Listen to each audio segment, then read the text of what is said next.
2018 میں جب پاکستان تحریک انصاف کی حکومت برسر اقتدار آئی، اس وقت ملک پر واجب الادا غیر ملکی قرضوں کا حجم 28 ارب روپے تھا اور اس کے ختم ہونے کے وقت 45,000 ارب روپے تھا۔ حالیہ دنوں اس کی مالیت 64,000 روپے سے متجاوز ہو چکی ہے۔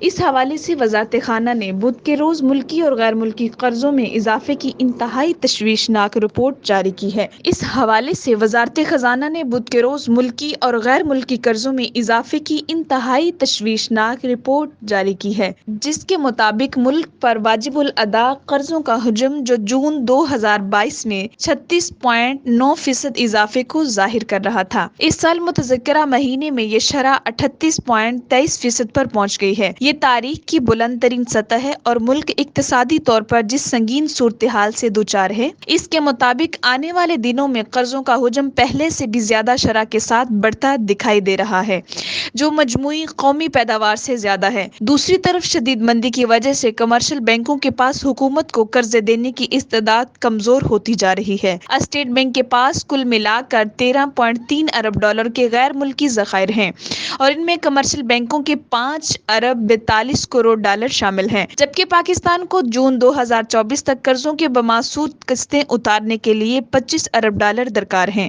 اگرچہ حکومت قرضوں کے تسلسل کے ساتھ ادائیگی یا بیرونی طور پر کوئی بڑی آمدنی نہیں ہوئی، IMF 1 ارب 20 کروڑ سمیت سعودی عرب اور متحدہ عرب امارات سے ملنے والی رقم کل ملا کر زر مبادلہ کے ذخائر کو 4 ارب 40 کروڑ ڈالر سے بڑھا کر 8 ارب 15 کروڑ ڈالر پر لا سکیں۔ یہ سارا منظرنامہ انتہائی تشویشناک ہے اور یہ وہی آزمائشیں ہیں جو ماضی کی حکومتوں کو ورثے میں ملی ہیں اور ملک پر قرضے بڑھتے چلے گئے۔ گزشتہ برس آنے والے طوفانی بارشوں اور تباہ کن سیلابوں سے معاشی مسائل میں اضافہ ہوا۔ عالمی برادری اپنے وعدے پورے کرنے سے قاصر رہی۔ 2019 میں یہ سوچے بغیر کہ قرضہ اتارنا بھی ہے، IMF کے پاس جاتے وقت PTI حکومت نے قوم کو 7 ارب ڈالر کے بیل آؤٹ پیکج کا مستہ سنایا تھا۔ بعد ازاں ان سے جاری رکھنے کے لیے PTM حکومت کو مہنگائی عام آدمی کی پہنچ سے باہر کرنا پڑی، البتہ معیشت دیوالیہ ہونے سے بچ گئی۔ اس کامیابی پر حکومت حلقوں میں خوشی کی لہر دوڑ گئی۔ اقتصادی ماہرین کے لگائے گئے اندازوں کے مطابق اس وقت 25 کروڑ کی آبادی کا ہر فرد 2.5 لاکھ روپے کا مقروض ہے۔ اگر خوشحالی کی بات کی جائے تو ایسا تبھی ممکن ہے کہ ملک پر ایک بھی پیسے کا قرض واجب الادا نہ ہو، لیکن اس وقت اس خدشے کا اظہار کیا جا رہا ہے کہ ملک کے ذمہ واجب الادا قرضوں کی واپسی کی صلاحیت متاثر ہو رہی ہے۔